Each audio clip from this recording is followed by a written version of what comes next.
1, 0.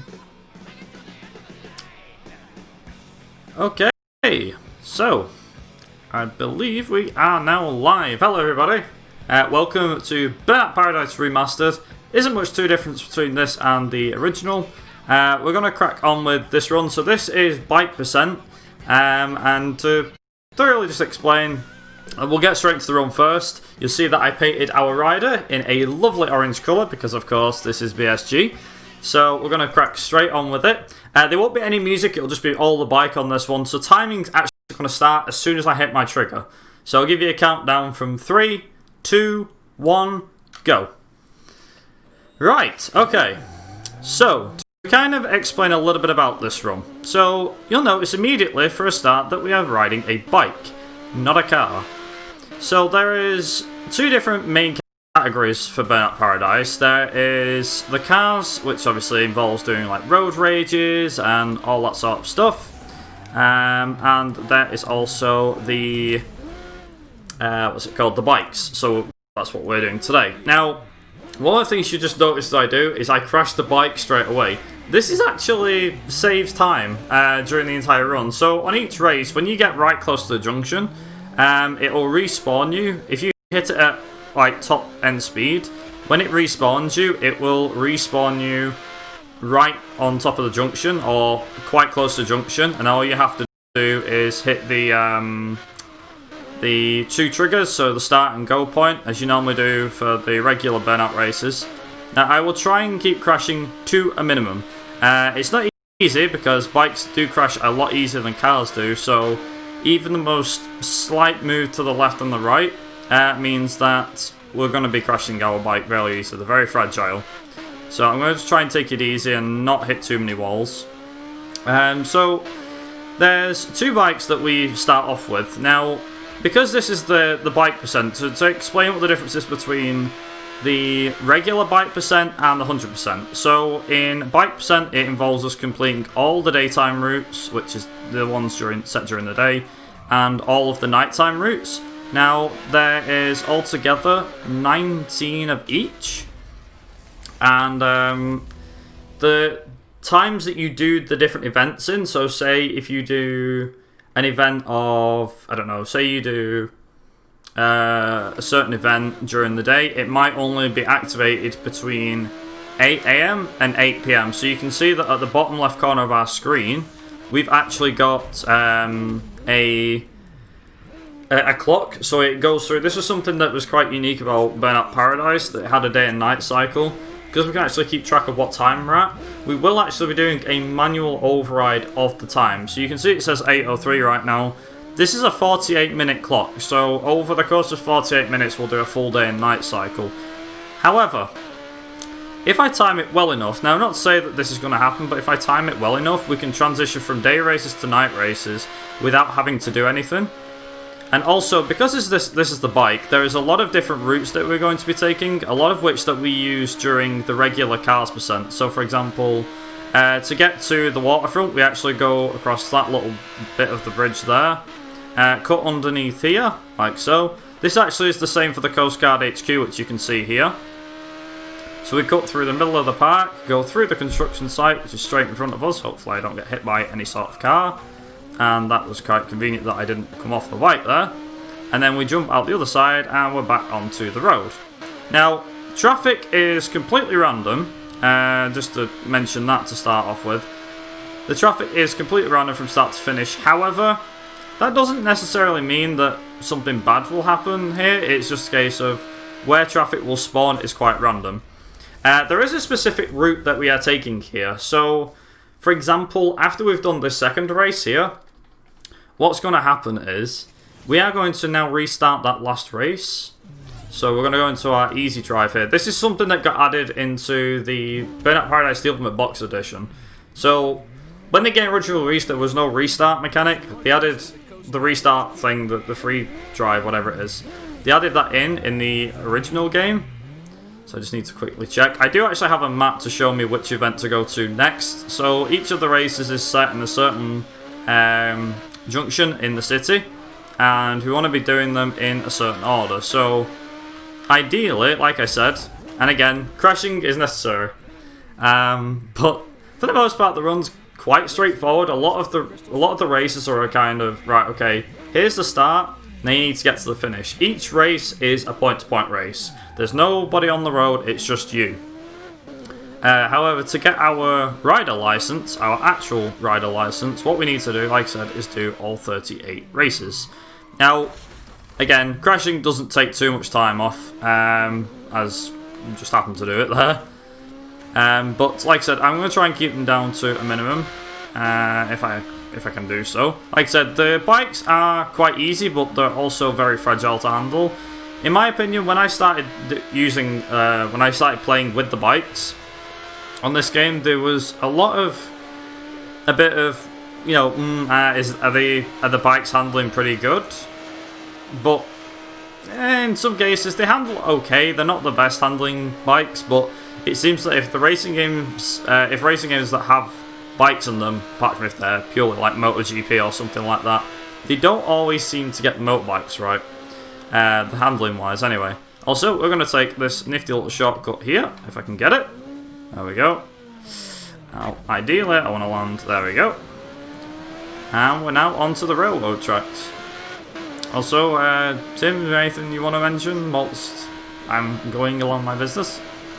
Yeah, I was just going to ask about the comment you're making there about the bikes, about the handling.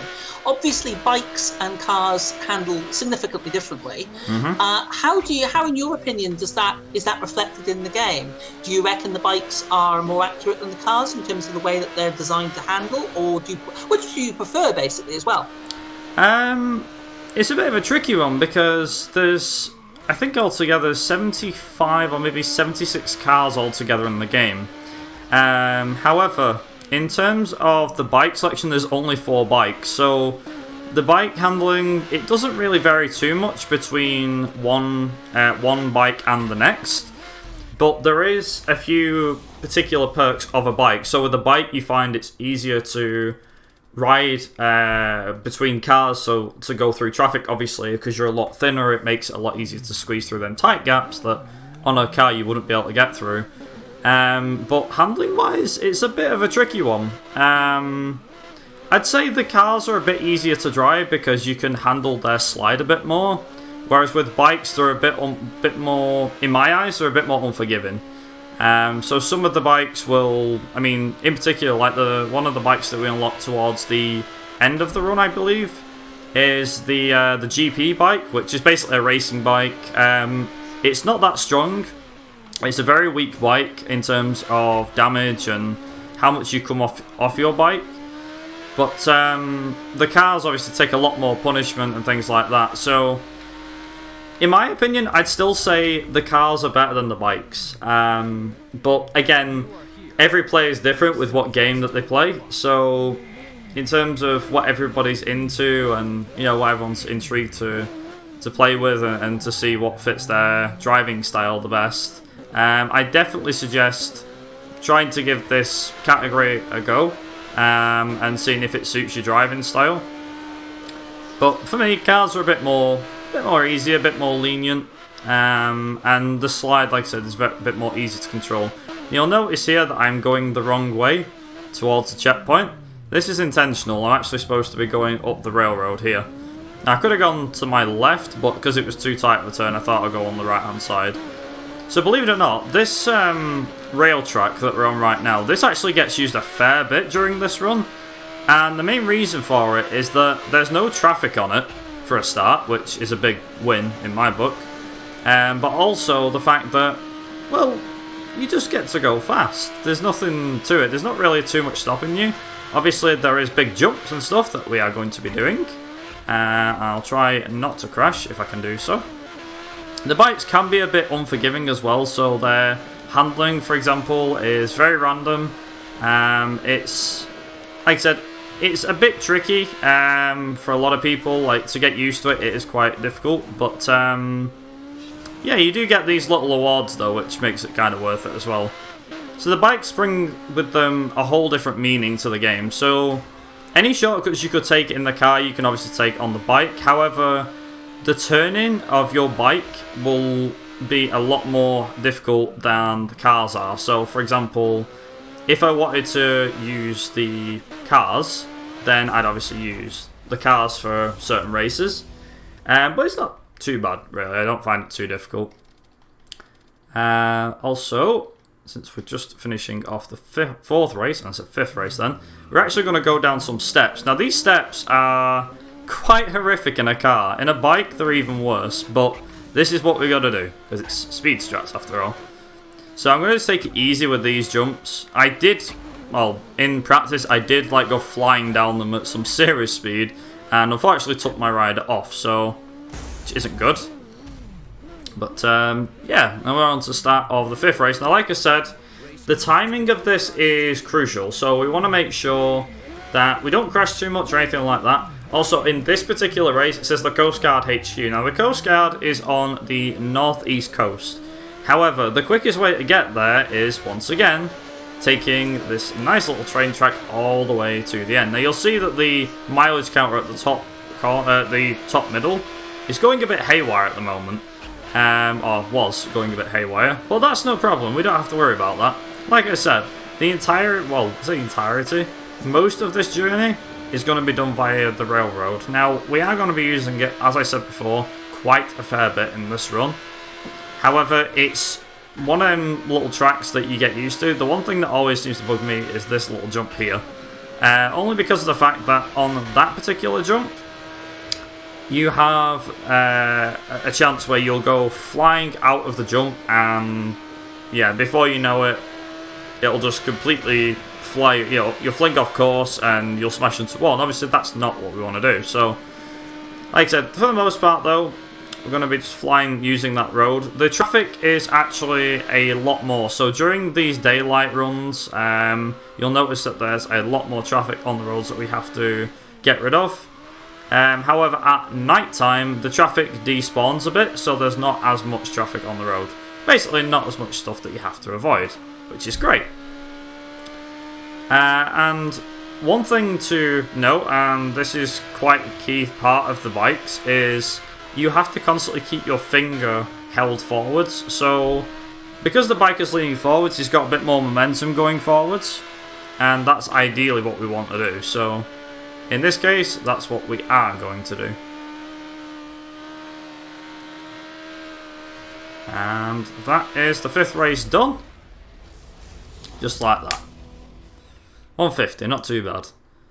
So, I was saying before about there's two different categories for bikes. There's the rider's license and 100%. So, rider's license, as again I mentioned before, is we have to do all 38 races. So, 19-day races and 19 races at night. However, 100% involves doing something a bit different. So, on each of the roads, there is a time. Now, this is because what we want to be doing is... Hang on, let's go find the next race. Should be a bit further up the road. Just to make sure I'm going the right way and get the next race. So, each of these roads has a daytime road rule, and it also has a nighttime road rule.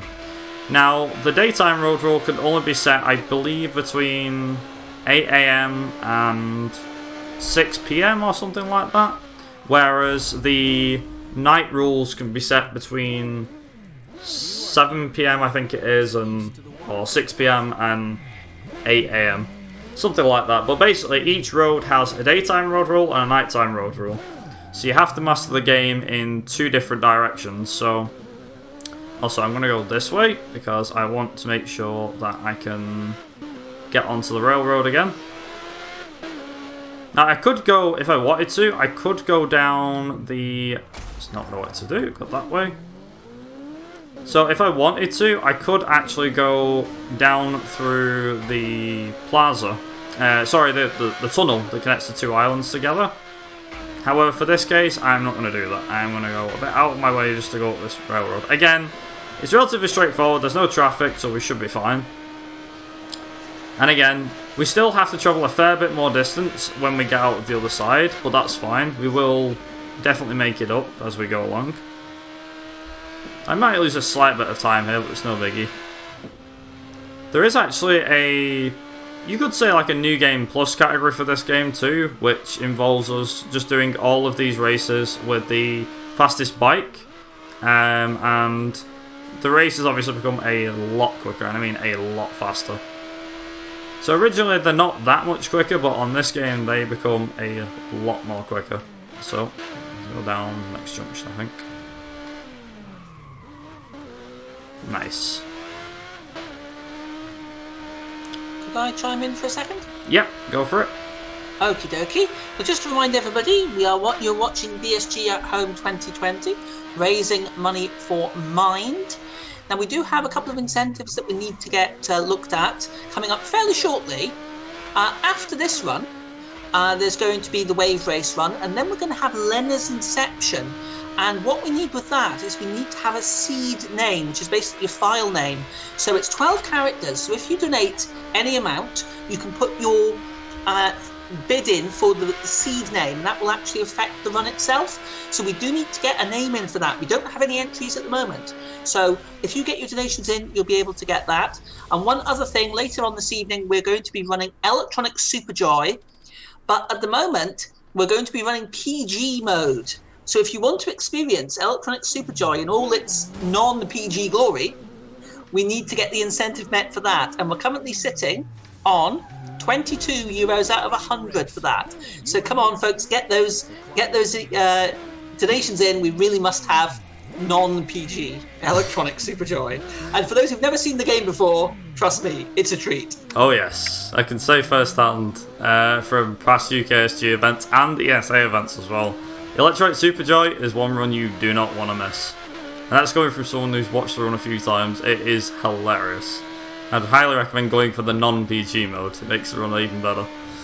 But anyway, so this race in particular, now there's actually 2, maybe even 3 races. Actually, scratch that, 4 races I believe, where you have to do a loop of something. So on this particular race we have to do a loop of the entire map, so that involves us going around the outskirts of the map. So we're going to be using a couple of the back streets here, a few shortcuts and things like that. Again, now this is something that we'd also use in the cars. However, with the cars are a bit more different. The cars run out of boost during this, so if you would say you were boosting constantly down here, you'd just be running out non-stop. However, because you're on a bike, you'll immediately notice something here, and I'm pretty sure a lot of people who have seen this game before have immediately noticed this, but we don't have any boost on this bike. Now, I presume the devs did this intentionally because, let's be honest, motorbikes do not have any sort of boost in real life, so why would they in a video game, right? Yeah, unfortunately, most of this run is going to be done without boost, but, like I said, that's because the bikes don't have any. So there is 4 bikes in total, which I mentioned before. There is a sports bike, I think it's called the RV1100. There is the, I think it's like Mechahawk V3 or something like that. Then there is a super sports bike, which is like an RS1800 or something. I forget the names of the bikes, I think they're called something like that. And then finally we have the Firehawk, I think this is the Firehawk V3 actually. The Firehawk GP competition is the one that you get, I think, when you either beat all of the races or 100% in the bike license. I forget which one it is. But once you've got that bike, that basically entitles you to... Well, that was close. Once you've got that bike, you can just blitz all of your past times that you've done on races and everything else. Also, quick little shortcut through the construction yard, because, believe it or not, this is actually slightly quicker than going on the road. Not too much quicker, but slightly quicker, so we should be all good. So there's a lot of jumps and a lot of little shortcuts that we will be taking during this run. There is one to my right there that I intentionally miss, only because of the fact that I never feel comfortable taking that route whenever I've done this race at all. So just for safety, just for the safety of the marathon, I'm going to just take it easy. Also, again, very close to some of these cars.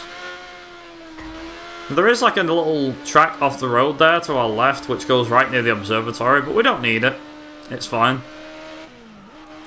Also, it's actually quicker to ride on the road in most cases. So, even though there's shortcuts that, like, for example, here, we can go off the road to our right, it's actually quicker just to stay on the road, because they have mini jumps underneath, or should we say at the side, because it is at the side. The shortcut brings us out right at the end here. But during that, I think it saves around 2, maybe even 3 seconds just by doing that. So after we've done this next one here, we're actually going to do something quite familiar. You did see us before with the bridge, and we're going to do that here too. So we're going to go through this tunnel here, and again, let me just express something here. We do go the wrong way on some directions, but this is because it's actually quicker to do. So if I do the jump here, hopefully I can land it without it crashing. There we go. Or not. Maybe not. Okay, see if we can get it this time. Nope, I can't. I fell off again. Oh, hello. Might have to read it. Just quickly go off the side here. Try that again. Take 3. Here we go. Okay. Am I going to land it? Yes, I am. Okay, good. There we go. There we go. Okay. So that will have lost us a bit of time, but not too much. Should be alright for now.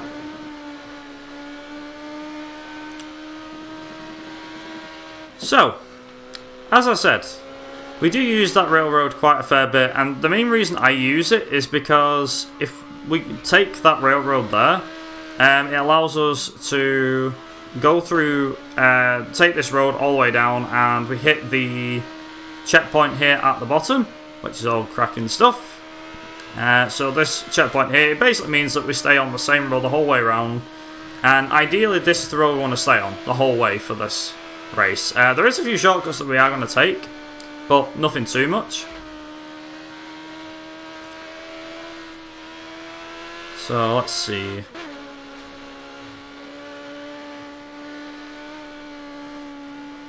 Right, okie doke.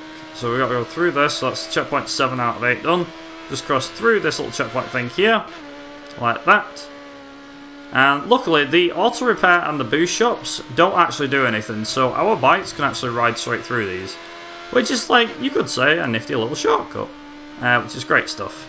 Also, I want to be keeping my speed as much as I can going forward, mainly because by going straight here, there's another race of ours which is coming up, and we do need to do that. So we're going to be doing that as fast as possible. There we go. So if I just go straight down this road here, it would have helped if I could go through that shortcut, but that's fine. So there is another race a bit further down, and we're going to nip through the Wildcats baseball stadium. There we go. Out the other side, just like that. And I'm going to hit this wall here, if I can do that. There we go. Just so I can get that to respawn me. Again, crashing your bike right near the start of the race will get you to respawn right on top of the, you know, the, what you call it, the actual junction that we need. So the country club is an interesting one. Also, there is 2 camera views with the bikes, just like there is with the cars. So we can ride obviously third person. Oh, we've got first person, by the way, just in case people are curious.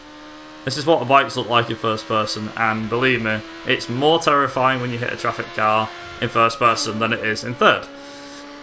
I should just mention one other thing as well. There is a pretty good soundtrack in this game. Unfortunately, because it's all copyrighted, you guys can't hear it, which is a real shame, but again, this is the day and age of copyright music everywhere, so that's why. And I didn't mean to hit that truck, but oh well, that's fine. Seems to have made the truck disappear. Spooky. Nice. Hopefully, if I can do it. Nice, I saved some time. Apparently that was a gold split. Very nice. Okay, so where race 8 is, where it's just finished, there's actually another race straight in front of us, which is race 9. Ideally, another thing that we want to do. Now, by the looks of it, I think we're going to have to change the timing of this ourselves. So, if I can. Also, we get Paradise Award there. But that doesn't really much matter. We're fine. We're in the good. So, we need to get to the Wildcats Baseball Stadium. Now, for those wondering where I'm about to go. Now, a lot of these routes will seem fairly familiar. In terms of where we're going to take certain routes, there will be... Basically, to get to like the Wildcats Baseball Stadium, we'll be taking a route that rather than goes a long way around, it will be going a lot shorter. To get to Waterfront Plaza, there's actually a completely different way of getting to it. So, for example, the Wildcats Baseball Stadium involves us going round here, and then following this road straight, Now, as we follow this, there's actually going to be a couple of junctions that we're going to have to cross over. But again, this is fine. And I want to be going straight here. But I want to make sure that I take the right road, which is that one. There we go. Good stuff. Now, again, one thing is to mention about this run is it's very high risk. So a lot of this run will be, from start to finish anyway, a lot of it is very high risk. So that's race 9 done. Actually saved some more time myself, nice. So where that race just finished, we've actually got race 10 around the corner. So I'm just like looking at the map on this screen here. Which I believe is, if I go turn right here, there we go, and then go left over here, and then go straight, there should be a race right in front of me. Yes, there is. Okay, good. So, like I said, this run does have a route that we are going to be using because obviously it's faster. And I can do that. There we go. Good stuff. This race is actually quite fast too. So we have to get to Lone Stallion Rush that's there. We're actually going to be using a few certain lines in this race in particular, as you'll see in a minute. And here we go. So, immediately from the get-go, we're going to be going this way. And just cutting across, I don't know, a couple of corners straight away. Again, this all saves time, so this is ideally what you want to be doing. Now, it's fair to say that the record for this category, there's actually no time for Burnout Paradise Remastered, but the fastest time for bite percent is around 1 hour 28. I think it's 1 hour 28.31? Something like that, or 128.07 or something like that. And that's set by a guy called Apes Penta. And his time is ridiculously quick. It's actually thanks to him that I've learned about the whole crashing into a wall near the start of the race makes you start that race a bit faster, which is great. That's ideally what my PB is a 1:32.51. I don't actually have one for Paradise Remastered, but given it's the same game, it shouldn't make too much of a difference. Also, that's race 10 done and dusted. Now, our second race involves us turning right. So where we finish the race here, we turn right, head up a hill, and then go from there. So, Tim, if you've got anything you want to mention, feel free to go for it. Okay, thank you very much indeed. Yes, we are the Benelux Speedrunner Gathering. We organise bi-monthly gatherings in the Benelux for speedrunners. And due to the situation surrounding COVID-19, we're currently doing our extended BSG online event instead of our week-long annual, with streamers from both the Benelux and the rest of the world bringing you entertainment during the lockdown. We are raising money for Mind, which is a nationwide organisation committed to prevent mental health issues and to support everyone who has dealt with mental issues themselves or within their family. All of your donations will go to Mind. Please keep in mind with that we also have a couple of incentives that we're still looking to get met. We need a seed name for Lena's Inception. So any amount you can donate, please. You can put your seed name in there that would affect the run. And that's coming up fairly shortly after this run as well. So we don't have a huge amount of time to get that in. And as I mentioned earlier on, we've got Electronic Superjoy later on. We're currently looking for another...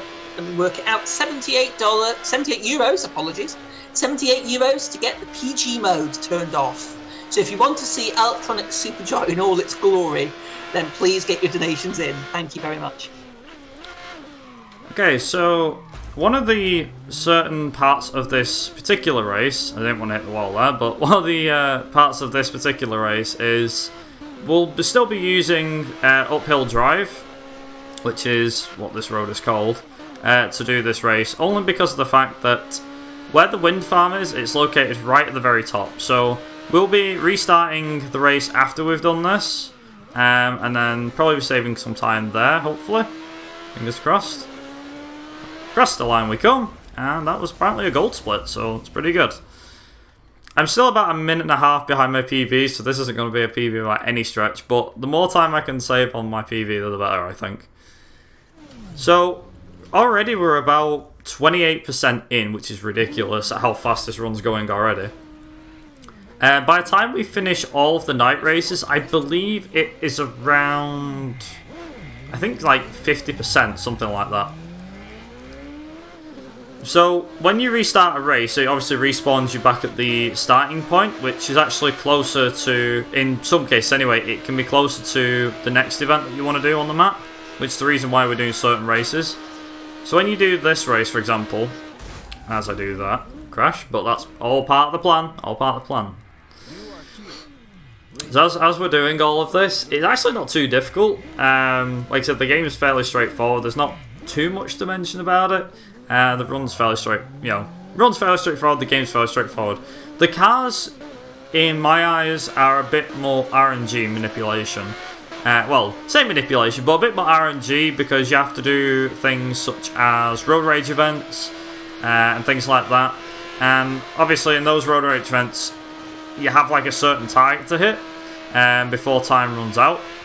Whereas in the bikes, you don't have to do any of that. None of that is compulsory. It's not like, you know, oh, you have to do this because the game told you to. No, you don't have to do any of that. Just because the game says you have to do it doesn't mean you have to. So, as I said before, the game's relatively easy to get used to. The bikes might be a bit more tricky for beginners. But if you start with bikes, then that makes it a lot easier, I'd say.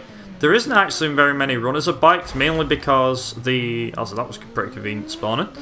There isn't too many runners of bikes, only because of the fact that I think as a run, it's fairly straightforward. Like I said, there's not too much RNG involved apart from maybe traffic spawns on the roads, but for me that didn't really bother me. It was a case of trying something new and racing with the bikes, which I'll be honest, I fairly enjoy. It is like I said, a fairly difficult run to get like a really good run. Well, not a bad run by any stretch, it's a pretty good run. Also, that was some pretty good time save. I saved 10 seconds on PB, nice. Seems like my driving's getting better and better. Also, so where we are going to start here, so we're going to go back and do that last race again. So this is another race where you have to restart. So, now that we've done this, it says drive north to observatory. We're not going to do that. So we're going to cancel this as soon as we can. So, like that. And we're now going to head over to races 13 and 14.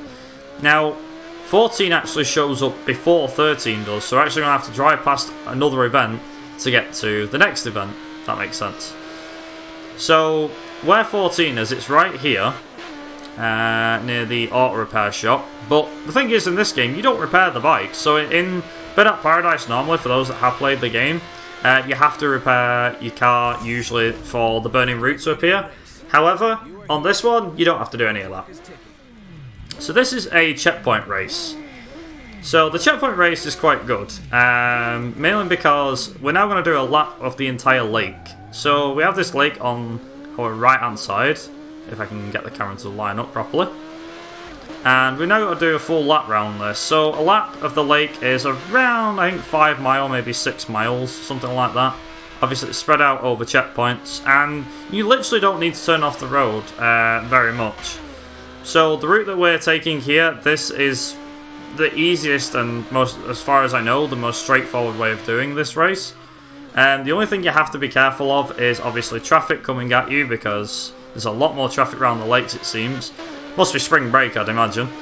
But there's a lot more traffic around here than there is anywhere else. I don't know why that is, but just seems to be a bit more.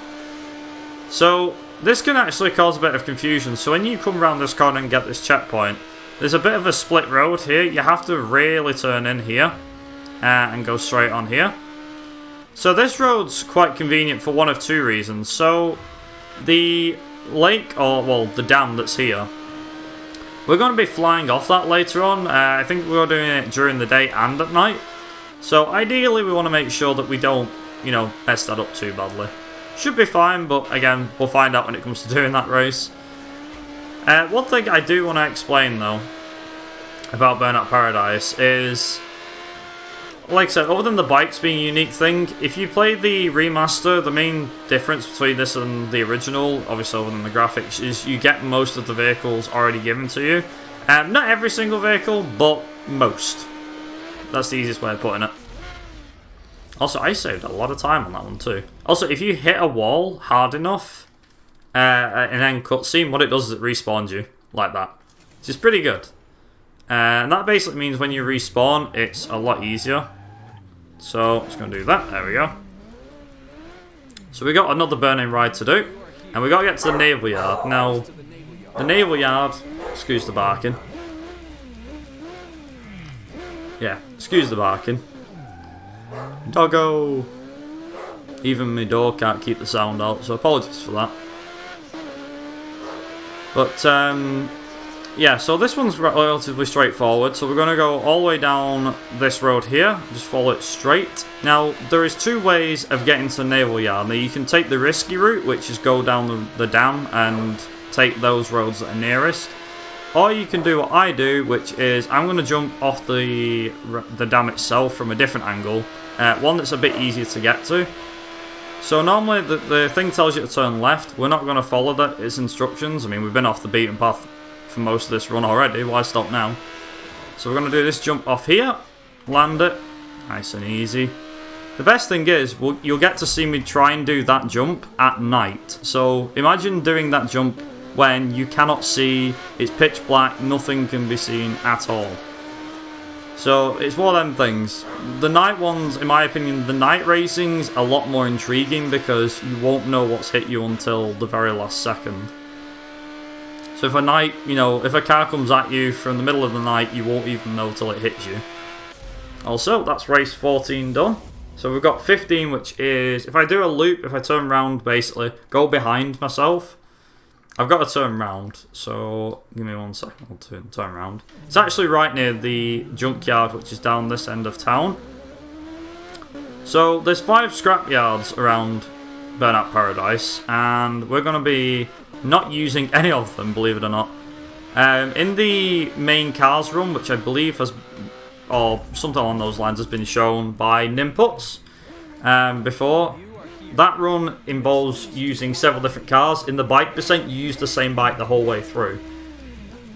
Like I said, fairly straightforward. And one thing to note as well, one thing that I did like about the bikes, you can't really get this with the cars. So with the bikes, you can pick between male or female riders. You can obviously pick what colour you want on any of the bikes. So you can do that in the regular Burnout Paradise game with the cars anyway.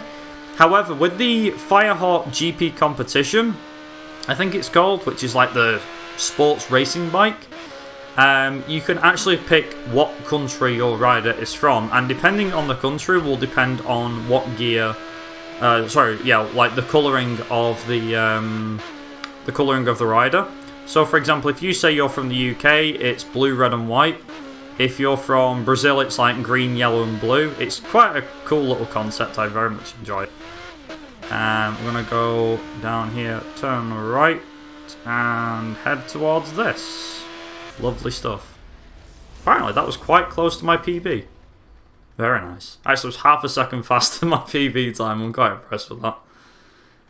So one of the things that the game likes to do, if you've got a webcam plugged in, unfortunately, this is just something that's there, is you'll notice that after every race I have to press B because of the fact that it comes up with, hey, you have a webcam plugged in, can I take your picture? And obviously we say no.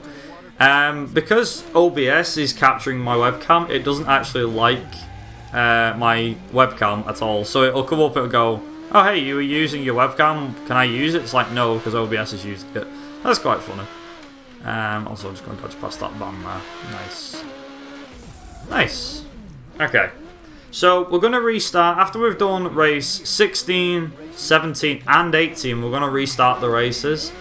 So, we'll do this race, then we'll restart, and then we'll do another race, then we'll restart, and so on. So, this is something that, again, saves time rather than driving from this race to, the start of the next race. There is actually a few races which are on the, I think it's the I-65 or something, I forget what the actual, or I-55, I forget what it's called. But basically the big interstate that runs through Paradise City. Also, I'm going to take this here. So yeah, the big Paradise City highway, the big freeway that runs right around the whole map.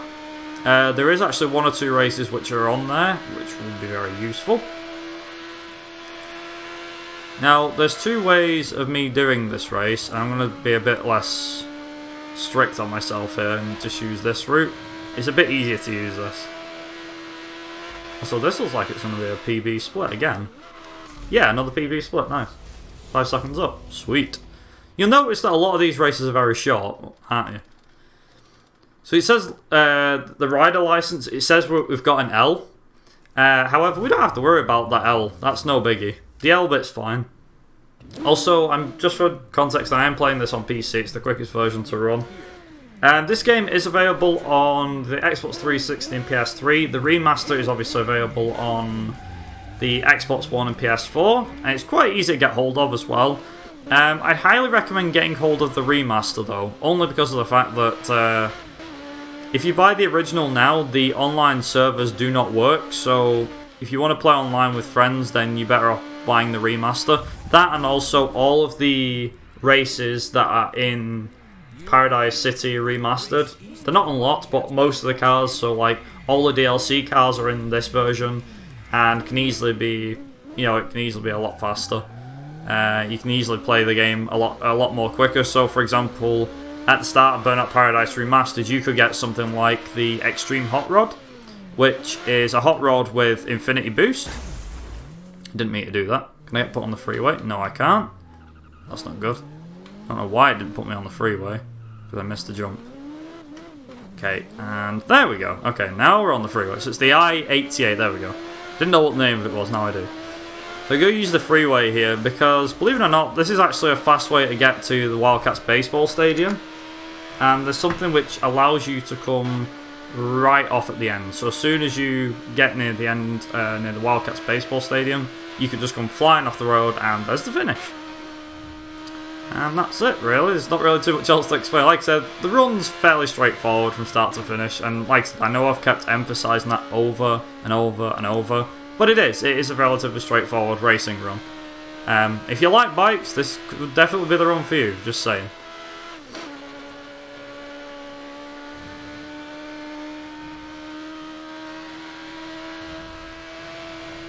As we get right near the end here, I'll show you what I mean. Come right off the road here. There you go. And then Wildcats Baseball Stadium is right there. Just like that. I could have actually saved time if I didn't come off the road. So that would have been nice. But oh well, it's fine. The night racing's a lot more, in my opinion, a lot easier. But, there you go. So we're going to restart this race, and we're going to go up the road from where we started. So we start where the green point is there. What we're going to do is we're going to turn left and head all the way up that road to the next race. Also, Tim, if you got any donations or anything like that? Well, again, I would just like to remind everyone that you are watching BSG online. We are raising money for Mind, so please keep your donations coming in. We've still got those incentives to get. We've got the seed name, and we've got the Ultranic Super Joy non-PG. So please, if you can get some money in.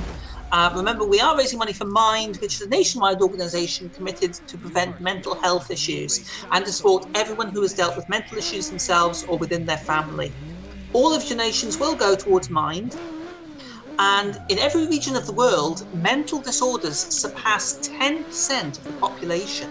Governments seem to lack momentum in reducing the burden of mental health problems, as only 55% have mental health awareness and only 8% have suicide prevention plans. Organisations like Mind help raise awareness to the issue, helping us get one step closer to a world where everyone gets the help they need. Thank you very much, Tim.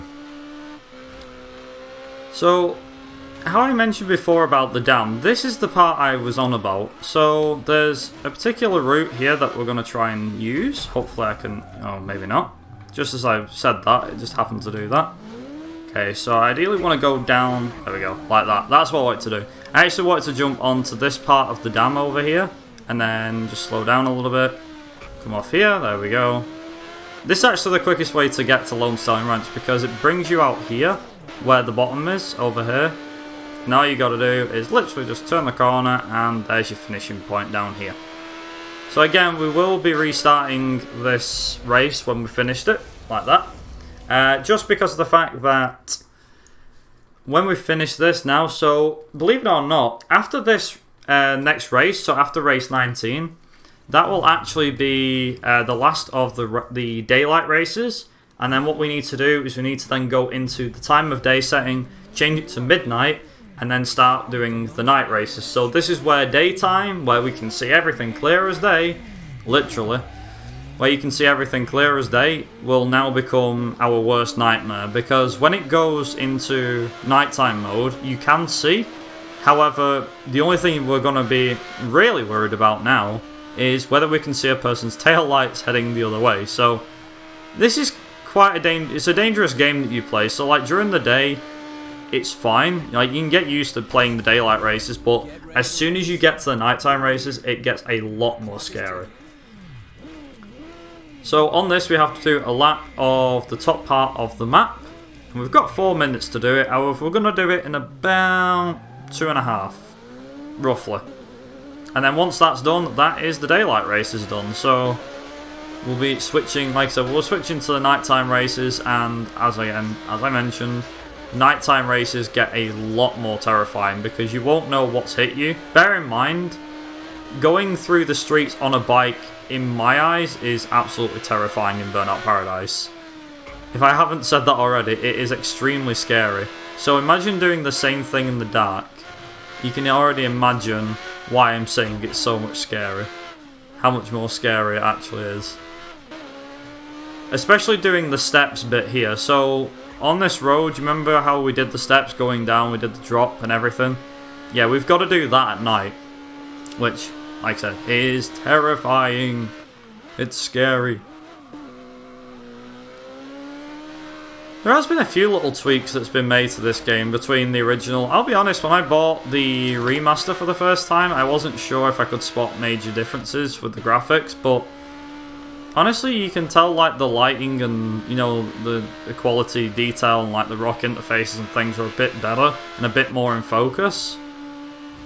I think only if you're really looking you'll spot like the major differences, but for me I didn't really spot too many differences. Still a good game, I will highly recommend it.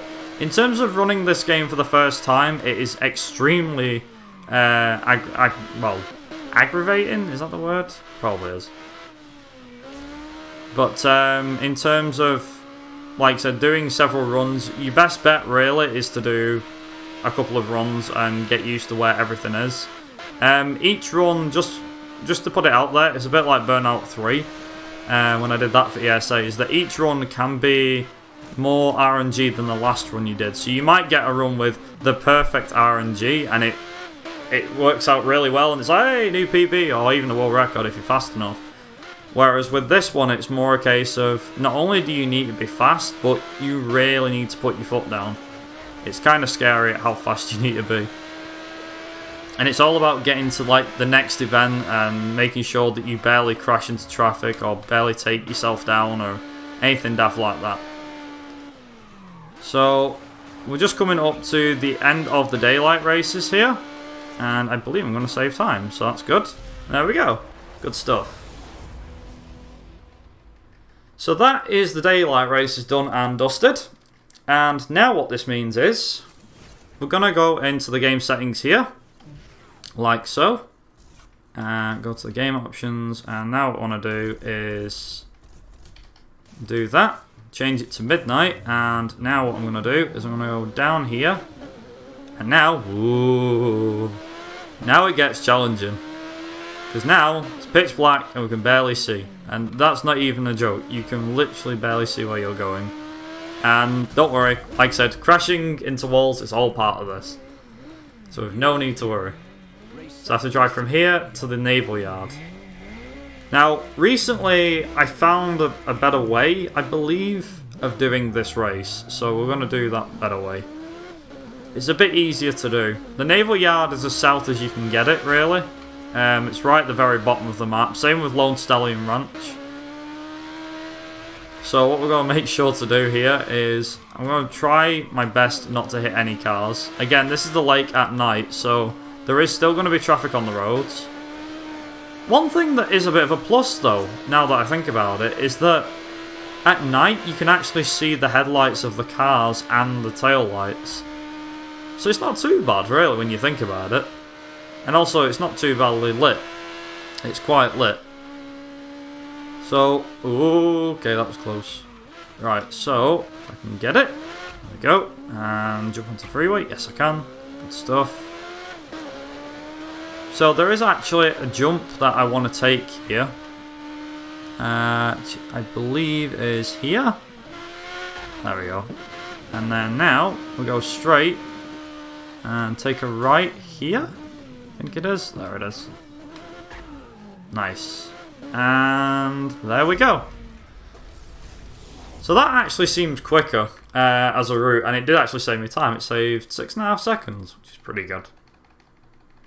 And again, we're going to have to restart that race because our next race is right next to where the start line was of that one. Literally the next junction up. So we've only got to drive like a short ride up the road, and then that's it. We get to race 21. So turn left, head up here, and then here is the second one. So, crash into there, midnight ride, there we go, done. And we're starting this race. So I just need to remember where I am at the moment, according to my map. 22, okay, 22 is at the Wildcats baseball stadium. I have the map on my screen here so I can see exactly where I'm up to. And believe me, this route is convenient. It is definitely something that you want to have for this run. Again, it's quite easy to find. The link to the map can be found on the speedrun.com page for the original Burnout Paradise game, I believe. If it's not on Burnout Paradise, the Burnout Paradise Remastered page, then I think it should be. But you can find it easily on the Burnout Paradise speedrun.com page. And it's only an image, but yeah, all the numbers means that when you do them in that order, but when you have an R next to it, that means you restart the previous race, which is why on my splits I have R's next to some of the races. Oh dear, that ain't good. I want to go there. It's fine. I didn't crash there, that's surprising. Sometimes the bike doesn't want to throw you off, as in doesn't want you to crash, other times it does. There's also a certain route that we take for the Waterfront Plaza. So for Wildcats Baseball Stadium, you literally just go straight here and keep going straight here. And then you take a right down here. Seems like traffic is much more on my side here, which is quite nice. And there we go. Okay, so 22 is literally where we've just finished now. It's literally right below us, which is good stuff. Race 22 and I believe 23 as well. Both these races are like a back and forward race. So if I show you what it is, it's a very short race. It's like a 40-second race, no joke. This is the race. So it's literally go all the way up. Fairly straightforward. And we need to go over here for the start. Most of, like I said, this race is a case of just going here, then turn right, then turn left again, then right again. This particular race isn't too bad. It's, like I said, fairly straightforward, but you want to make sure that you don't crash into anything if you can. And also, it is a bit more difficult to see at night, in case I haven't emphasised that enough. I mean, it is night time, so what do you expect?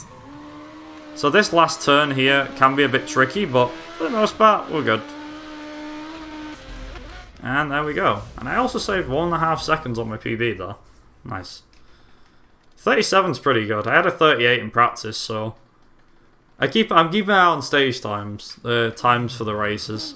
So we're going to do a U-turn here and go straight because our next race is here. So race 23 is literally right... where are we? Right here. Like that. So this one involves us going all the way around here, as you can see. It's quite a tricky race, this one. I did get bad traffic pattern on one of the races last time, so I believe it's this one actually. But if you do get bad traffic pattern, that's what the game throws at you. There is apparently a way to despawn traffic from multiplayer, but if we could get something like that working in single player, then that would be amazing. But as far as we know, to our knowledge, there isn't. You have a second? Yep, we got. Plenty. Okay, just to remind everyone that you are watching BSG at Home 2020, benefiting Mind. Big shout out to Argic. We've just had a huge raid coming in. We're doing the Burnout Paradise Remastered run with the BPG13. So please welcome in raiders, and I hope you enjoy the run. Nice. I think that actually went as smooth as it could get it. Literally, that was tied with my gold on my PB, so that's quite nice. 44.5 seconds though, not bad at all. Also, thank you, Ag, for the raid. So, race 24 is literally right on top of us here. I'm just going to make sure I can... There we go. Make sure I can get the race. There we go. Okay, so this one's driving to the observatory. Now, there's two different ways you can do this. My personal preference is to go where we're starting here. Is to go straight to the top and then follow the, again, you guessed it, the railroad. So I'm going to follow the railroad right to the very top. Again, because I can and I find it's in best interest to follow that road all the way. And it is, in my eyes, one of the easiest ways to get to both the observatory and the wind farm. So the easier, oh god, the easier way you can get onto there. Didn't mean to do that, but here we are. The quicker you can get onto the railroad, the better, really. So, go straight there. Nice. Like I said, hitting cars in this does cost you time, but I'm literally just playing it safe and trying not to hit any cars. If I do hit any, obviously, it's an accident, but I will try my best not to. Ideally, I want to keep my speed up going round corners, and the traffic is terrifying when it comes at you round like that, round a blind corner that you can't see. Nice, and now we're off the beaten path. All we got to do now is follow this road. Train track, sorry. And we literally follow this now for the next 2 miles or so. So all I have to do here is just do the jumps and all the rest of it. Just keep going, put my foot down, like it's nothing. And probably I'm going to lose a slight bit of time here, but that's no problem. May I ask the obvious question here? Yes. Where are all the trains? I don't know. Somebody must have taught them out. Train tracks with empty train yards. It's very strange. I don't know. That's a good question, that, Tim, to be honest. That would probably be a question for Criterion or EA, though. I have no idea where the trains are. Maybe Paradise City knew there was a bunch of nutcases in cars and bikes that come flying down and hit the trains. Maybe. I don't know. That's my best bet, anyway. Yeah, I think it's actually probably better for everybody's safety that there's no trains. That's also race 24 done. I'm trying to think, where's 25? So 25 is literally the next junction down, so again, we're going to restart, and just emphasise for anyone that's new here that's not seen this run before. So this run's done entirely using one bike. We use the restart mechanic to spawn us nearer the next event. So, for example there, as soon as the race starts, we immediately want to cancel it. That puts us closer on the map to our next starting location, and then we just drive to it. I am following a map which has all the events in the order that we use. In the order that we do them in. So ideally, it's ideal, I mean, for when we're doing, obviously, the run. The other thing to mention as well is crashing the bike into wall, like you just saw. That's actually a key part of this run. Simply because of the fact that there's not a lot else to mention other than this run involves us doing a lot of going back and forward on the bike, so that's ideally what we'll be doing here. So we'll go straight here, straight up this way. I'm going to go around the lake, I think. Or should I go around the bottom side? I'm trying to think which way is quicker. Probably around the bottom side of the lake, actually. So we're going to go this way. Yeah, we'll go this way. It's fine. Well, even the sat-nav's like, hey, go this way. Okay, we'll do that one then. I can't quite remember the route for this one, so we're just going to make this one up as we go along. That's always a fun time. Okay, so to get this one here, all we've got to do is go straight up here. Carry on going straight on this road here. I know where I'm going from here, you see, that's all. And then once we get to the top, it will be relatively straightforward. So just keep going straight. And then we have to make a left turn a bit further up here. Hopefully there's no cars in my way. No, there isn't. Okay, so we go up Nelson Way up here, as you can see. And all we now need to do is go up this big long windy road, and then that's the wind farm. And apparently, according to this, we don't actually need to restart this race or anything like that. So we should be good. I don't know if we're going to get any time here. It might gain some time here on my PB. It'd be very nice if I could. Also, that shortcut actually appears out of nowhere. And it's very scary when you get it. Also, I do use the handbrake on the bike.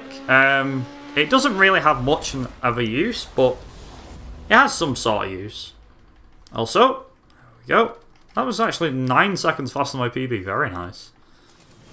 My PB is getting lower and lower at this rate. Well, I mean, at the rate I'm going, I'm probably going to have a new PB on this one. Maybe. May I ask a question about the handbrake? Yes. I don't drive. I don't ride bikes. So, to me, the idea of a handbrake on a motorbike is a bit dodgy. Yes. Does that not result in you flying over the handlebars? It doesn't. It's a bit of a strange one because the bikes in this game, as I mentioned before, they have a weird handling mechanic. So, for example, they tend to slide a little bit. So you'll notice, like, if I go around the corner and I pull the handbrake, so I press the X button to pull the handbrake, obviously, in this case, you think, oh god, you will go flying off. But for some odd reason, the bike sticks to the road. I'm not saying that it gives you more grip, but say you're going around a long right-hand corner and you press the handbrake, the bike will somehow lean in a bit more going around that corner, and then will start to slide a little bit.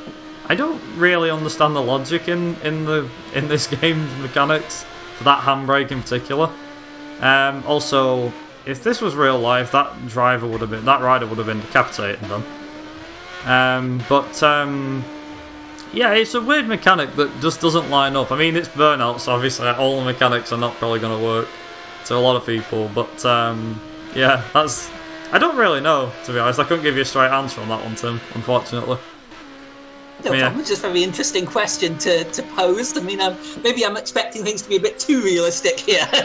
I mean, Burnout as a whole, in my opinion, has never been one for realism, but I do think that the handling, even though it seems a bit more difficult than a real-life racing game, so like MotoGP, for example, it's not too bad in terms of its, I'm not going to say realism here, but in terms of what it does right and what it doesn't get right, it does everything, I think. It does just what you need it to.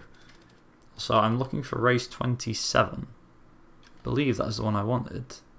Race 27 is... I've got to actually see where I am now. Oh, okay. Right, so race 27 is actually at the end of the tunnel. I couldn't spot it.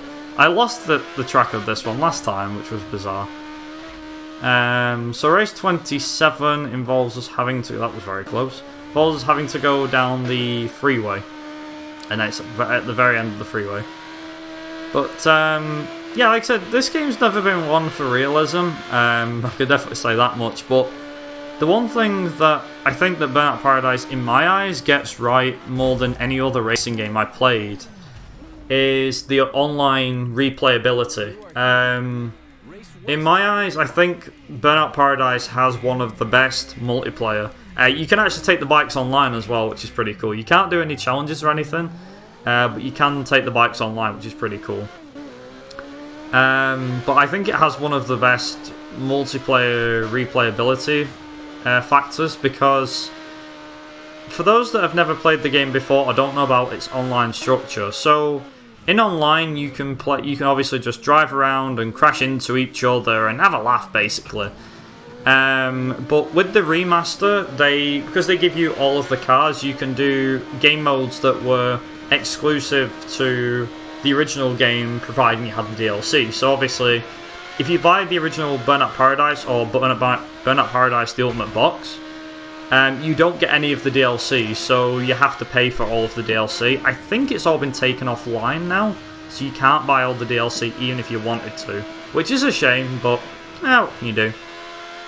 But with the remaster, they basically threw in all of the DLC content. So the boost special cars, the legendary cars, and all that good stuff. They threw it all in for people to have a bit of a laugh with. And the one thing that takes my mind or stands out a lot about this game is you have a game mode which is simply titled Cops and Robbers.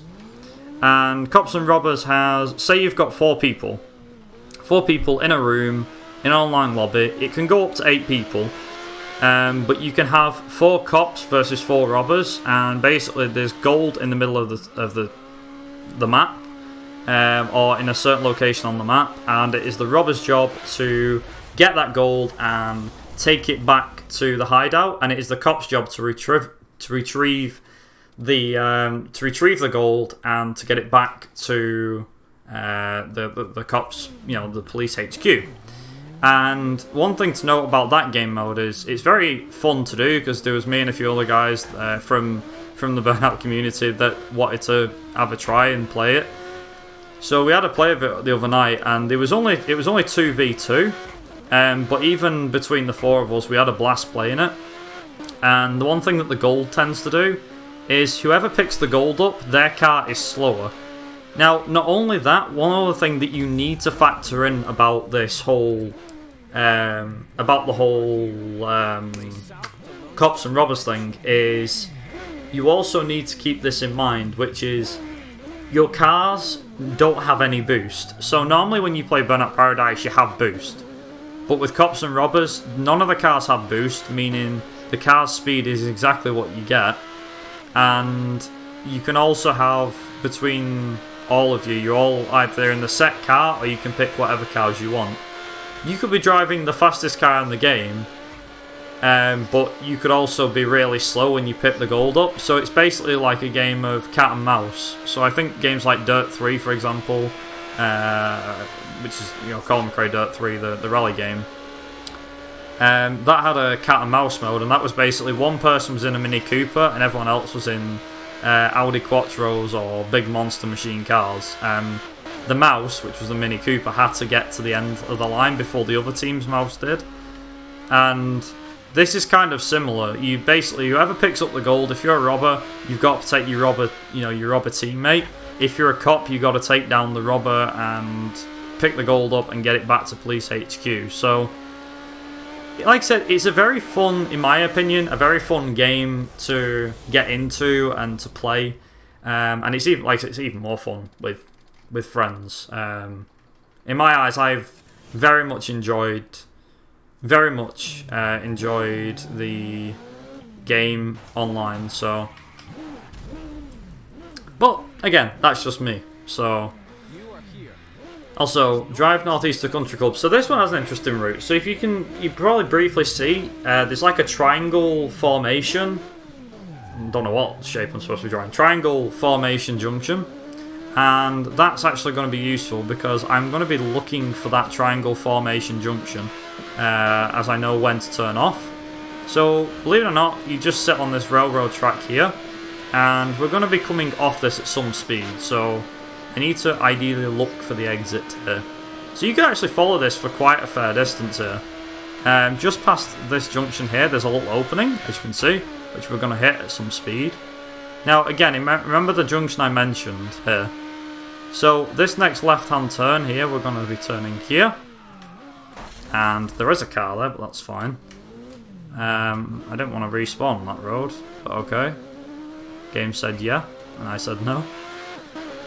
So, we're going to be going straight up this road. This is because this road leads directly to the country club. So, all we got to do is go straight.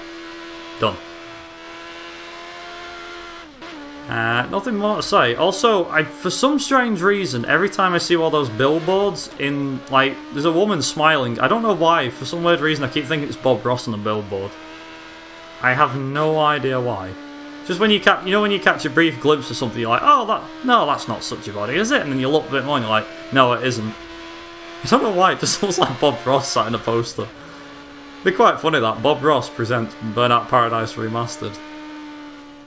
I can see why you get that conclusion. I'm seeing it going past. You know, myself the and thinking, smile, it's, like it's the hair. sat there with the paintbrush. The paintbrush, you know, like smiling against the canvas. It just reminds me of that for some reason. Do we have a second for donation? Oh, sure. Why not? Okay, yeah, fantastic. Right, we have received a €5 donation from Anonymous with no comment, but thank you very much indeed for your generous donation. Can I please remind everybody that we still have a couple of incentives to look at. We have you have the opportunity to choose the seed name for Leonard's Inception. We still need a name for that. So you'd like to get any name in you'd like, 12 characters. Please get your donations in for that. And again, we're still sitting on €22 out of 100 for Electronic Superjoy PG mode off. And we really would love to see that, or hear that more accurately, later on. So if you can get those donations in, remember all of your donations are benefiting Mind. Thank you very much indeed. So, with this particular race, what's quite funny about this particular race has you on the South Mountain Drive Road, which, if you follow this the whole way, will actually take you right up to the observatory. So, rather than us having to do anything apart from take a few off-road shortcuts, we won't actually need to move off any road or turn off any road. We will need to avoid traffic at speed and take some shortcuts at speed, but apart from that, this road leads you straight from Lone Stallion Ranch, past the wind farm, up to the observatory and down the other side. This is also, I believe, one of the longest roads in Burnout Paradise in terms of length, because of how long it stretches for until you get to it. Now, South Mountain Drive obviously connects to North Mountain Drive, which I do believe was still on South Mountain Drive, or is it North? Oh, it's changed. Okay. So South and North Mountain Drive, should I say, they both have a certain length. I think, well, if you added them both up, it's probably the longest road altogether. But in terms of one unique layout that just goes on and on and on, I think it's about 45 seconds in length from start to finish. Something like that. I'm not quite sure. But around that. Give or take, around that. So, dead easy here. Up the jump. So we are really going for this in terms of going for a jump. It's pretty crazy. And according to my splits, that was a PB split by 8 seconds. Very nice. My summer best is starting to look really good all of a sudden. Which is interesting. Given that when I did this run on my PB, I was really going for it, and I must have messed up somewhere. There we go. Okay, so this is race 31. We have another 7 races to go. Also, race to the Coast Guard HQ, but we're not going to take this road that we normally do. So we will take Reed Lane, but we're not going to take Reed Lane. We're going to go down... Well, no, we are. Sorry, I thought that was a different road. Okay, this is Reed Lane. My bad. So we're going to go down Reed Lane. I meant to say Reed Lane. And we're going to turn off at the bottom here somewhere. So I think it's on my left. It comes up pretty fast. Blink and you kind of miss it. You have to kind of navigate. There we go. Okay, good. Good stuff. And now, all we got to do, you guessed it, follow the railroad tracks. Now, like I said at the start of this run, this is a road that, it's a trail that you use a lot in this run. Again, there's no traffic. You can barely hit anything, although you have to be wary of what your bike goes towards when it does its jumps and stuff like that. I have hit invisible barriers on this before, which is always a risky part of the run, but something that you don't ideally want. Also, one thing that seems to stand out about Burnout Paradise is the longer you stay on one side of the road, the more traffic spawns on the other. So if I stay on the right side, traffic spawns on the wrong side of the road. But if I go on the right side of the road, sorry, the wrong side, right side, eventually traffic will spawn this side of the road, but it's all spawn on oncoming right now. Now, again, that's not to say you could just drive on one side of the road and it spawns on the opposite side. No. You'll get traffic on your own side, like now, see. And you'll also have noticed as well, as I mentioned before, that in terms of the traffic between the day and the night, the traffic during the night is actually a lot less than it is during the day. So that's race 32 done. Now race 32 is actually on the freeway. So where we're finishing this race off here, we're going to keep going straight here, past the junkyard, I should say scrapyard then. And there's a little alleyway thing that lets you jump, if I can actually get there we go, onto the I-88, which is where our next race is. Now this is one of 2 races. The first of which is this one here. So race 32 is this one here. We've got 33, which is at the bottom, near the bottom scrapyard, which is exactly where we're finishing actually. So we're going to do this. I could obviously follow, if I wanted to, I could follow the I-88 the whole way down, but I'm not actually going to do that. Instead, what I'm going to do here is I'm going to come off here, take this junction here, cross the road, through the park, and it's basically a reverse route here. So, go left here, right through here, back onto this road here. Now eventually there's a left turn which I need to keep an eye out for. There it is. Cut across here like that, and then all we got to do now is just use the back alleys like this. Simple, huh? Short and sweet, very simple. Let me know when you've got time for a couple of donations. But now's as good a time as any. Fantastic, thank you very much, because we have received some donations.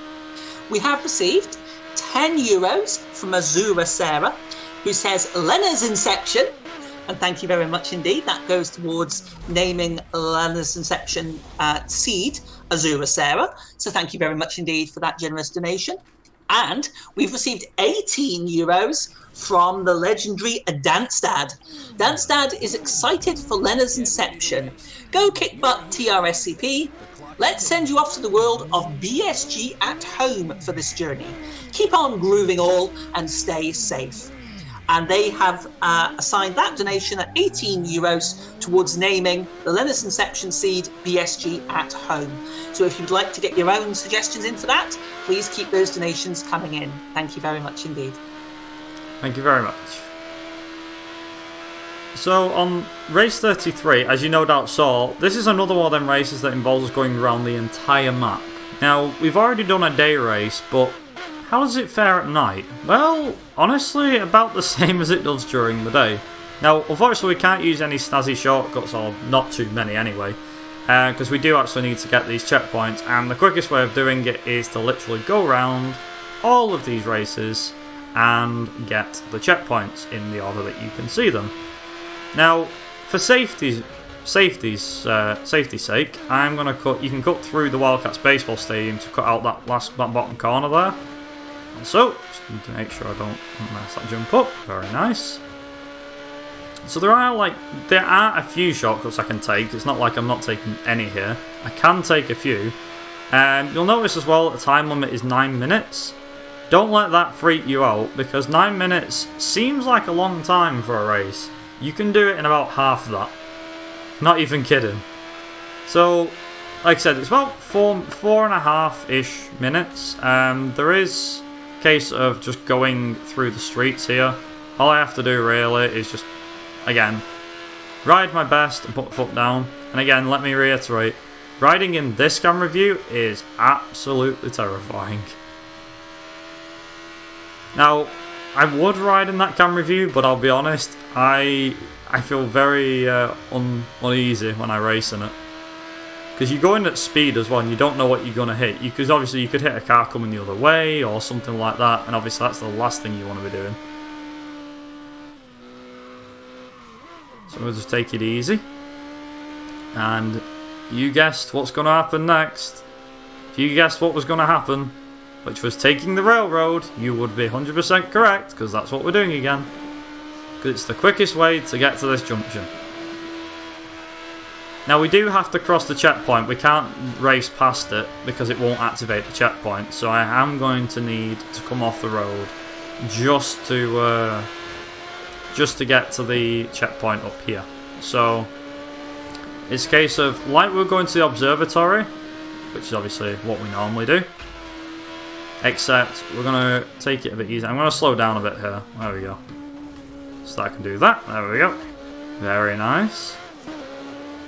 Now all I have to do is, like I said, once I get onto this road though, this is one thing to explain. When I get on this road, don't forget, South Mountain Drive takes you, sorry, North Mountain and South Mountain, they take you from where the observatory is down to the wind farm and actually back to the mainland, so, as I call it. Also, that shortcut's even more hidden in the dark. Scary, isn't it? I can't lie, doing this run at night is... If I did this run all at night, it would be the scariest thing ever. But the fact that half it's done during the day is a bit more easy. There is a few little shortcuts which I can take, like through here for example. Which I'm going to do. Just take that one which cuts through that corner there. Just make sure I'm taking it easy. Again, like I said, let me emphasise something here. It is a bit tricky to do this run. And get a really good time in it, because obviously traffic can either be on your side or not be on your side, so just bear that in mind. Also, if I'm not mistaken, so there is like a faster way of doing this race, which involves going up the mountainside and doing some jumps to skip parts of the track, but we're not going to do that. In fact, what we are going to do is we're going to try and go as quick as I can, obviously. There's a certain corner coming up which I want to try and make sure I get. Doesn't matter if I miss it, because it's not like losing too much time, but I do ideally want to make sure I get this. Which is around here somewhere. There it is. That literally came out of nowhere at the last second, I apologise. And obviously I want to make sure that I take this junction, take this shortcut, which brings me out right back onto the road here. Like it was nothing. There we go. And then one last shortcut before the end of the race, which is here. And again, we're going to go straight up onto this road, just like that.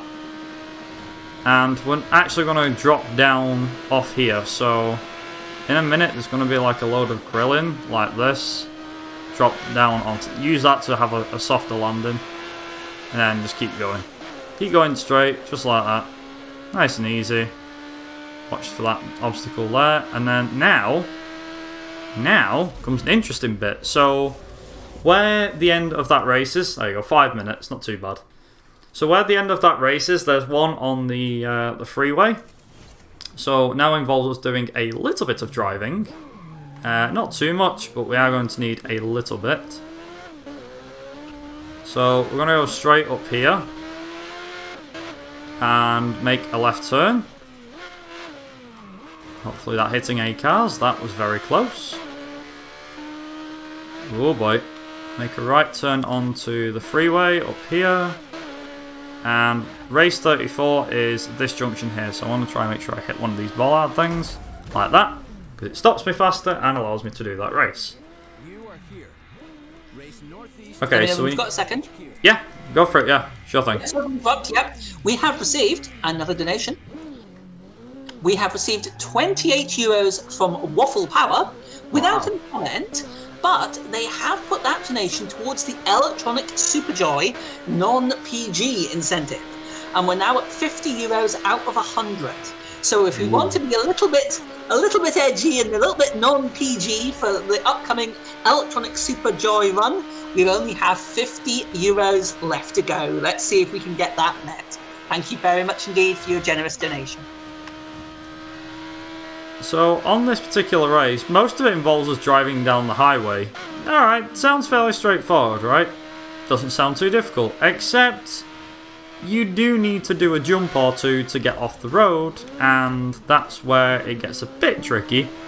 And now, all of a sudden, hey look, we're on the right road that leads straight to the Coast Guard HQ. Now you can, if you wanted to, stay on the I-88 the whole way through, and then jump off right near the end. That's no problem.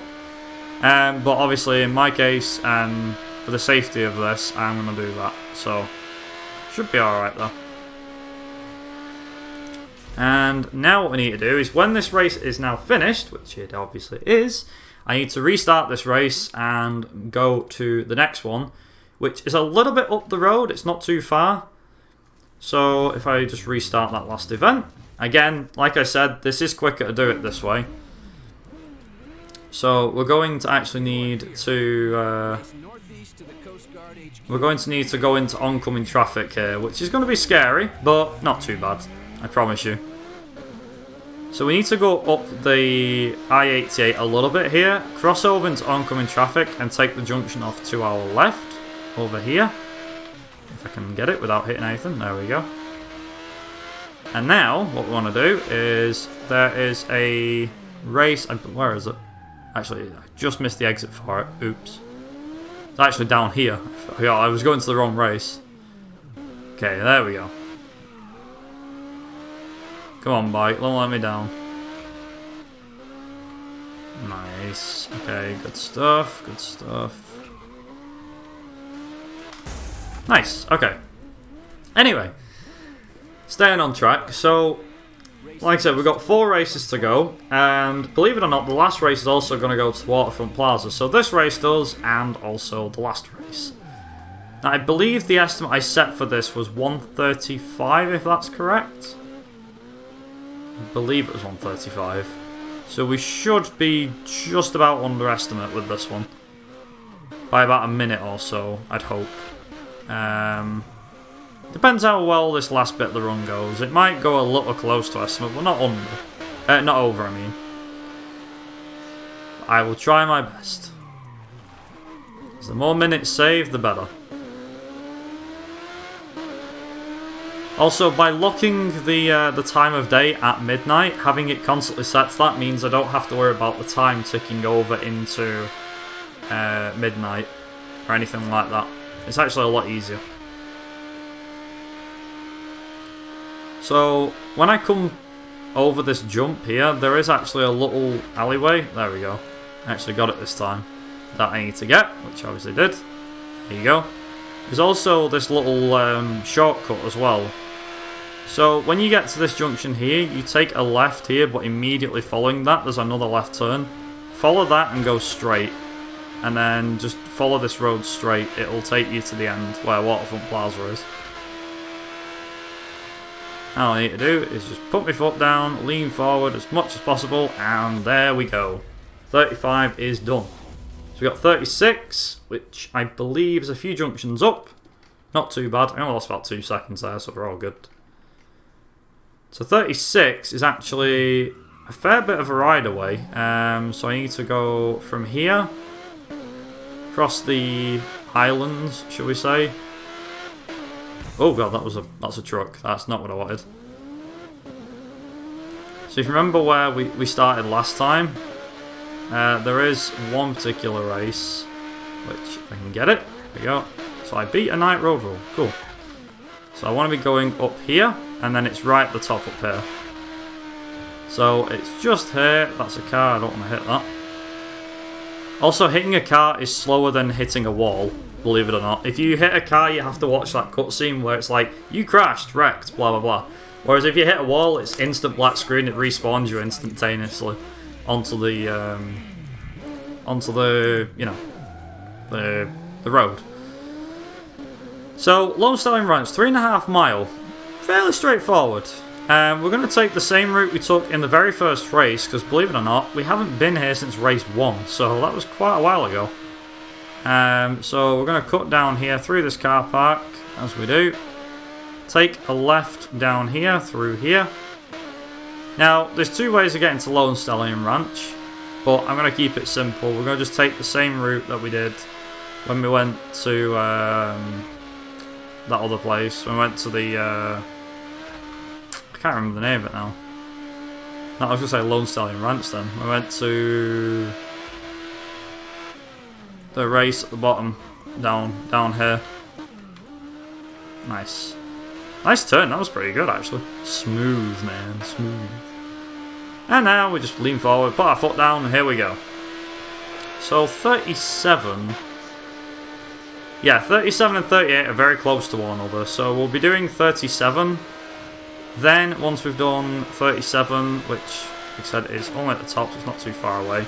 Once we've done 37, we reset and then do the next junction, which is 38, and then that will be time. So, I'll give you guys a heads up as to when it will be. Hopefully, not too bad. Right, so I'm going to be going up here, up this road, through this trailer park, which, believe it or not, doesn't really get used too much. We used it a little bit in online the other day, but not a lot. Wasn't too bad. Also, ideally, I want to hit that. There we go. Okay, so all we got to do now, we've got to get to the Wildcats baseball stadium. Now, for the sake of things, there's two ways of getting to this. And I'm going to go this way. I'm just literally following the route that the game's given me here. So we're going to go straight down here. Now, I could actually go across the dam and all the rest of it if I wanted to. But for my sake, I'm not actually going to do that. Take it a bit easy. There we go, nice. And then down here, like this. The best thing is I can actually jump onto the I-88 using this bridge. So it crosses right directly with it. So if I can get this will be quite good. Hopefully I can. And onto the I-88. Yes, I can. Hey, there we go. Smooth. Good landing.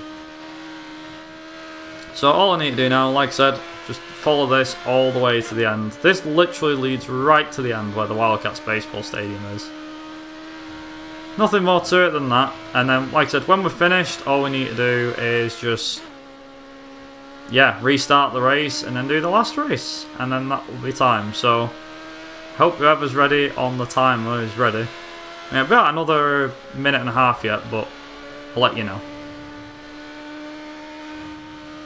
So, can I just say that this has been a fantastic run? Thank you very much indeed, Viper. It's always a pleasure. I hope everybody has enjoyed.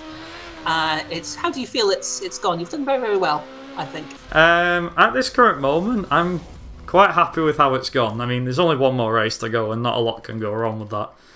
But seeing how well my practice went the other day, I wouldn't say it's marathon luck, but it kind of is. It's just one of them runs where your best bet really is with bikes. It's one of them where, unlike Burnout 3 where anything can go wrong, or Driver where anything can go wrong, it's more a casual sit back and relax kind of run and just drive safe. Don't really go off the beaten path too much, you know, don't go crazy or anything like that. It's gone well. I'd say it's gone very well. So it's been very nice. Also, just so I know where I'm going here, try to remember the way to get to the Waterfront Plaza from here. Let's see. Try to remember my way to it now. It's been a while since I went to the Waterfront Plaza, but there goes nothing. I'm going to try and navigate my way to it using certain streets that I know take me certain directions. That was very close. Okay, so actually, yeah, no, I'll take this route. That was close. Traffic didn't want to take me out there. So I just need a certain junction to come up, and then once it's come up, I should be all right. Should be all good. Actually, I'm gonna follow this road straight because, believe it or not, if I follow this, there's only a certain pathway I can take to get to Waterfront Plaza, so that should be good. So, time is going to be coming up very shortly, probably about 30 seconds from now, give or take.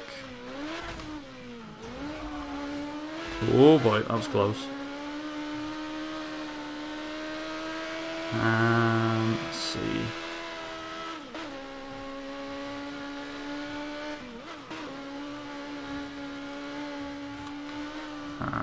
Go that way. Right, if we're ready on time, here it comes. Nearly there. And time. GG. 1:33:30 is what I got.